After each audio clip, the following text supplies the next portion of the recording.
Ihanda na po ang mga payong ngayong Lunes dahil posible pa rin maging maulan. Base sa rainfall forecast ng Metro Weather, umaga pa lang ay maulan na sa Palawan. Pero sa hapon, may ulan na rin sa iba pang bahagi ng Luzon. Ganon din sa Zamboanga Peninsula at Soc-Sargen. Sa gabi naman, posibleng ulan sa Eastern Samar, Leyte at Surigao del Norte. Asahan din ang ulan sa Metro Manila simula sa hapon. Ayon sa Pag-asa, easterlies at localized thunderstorms ang nakaaapekto sa bansa.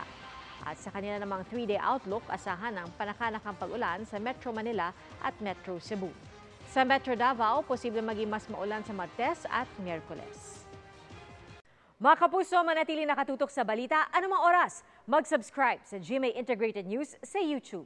At sa mga kapuso abroad, samahan nyo kami sa GMA Pinoy TV at sa www.gmanews.tv.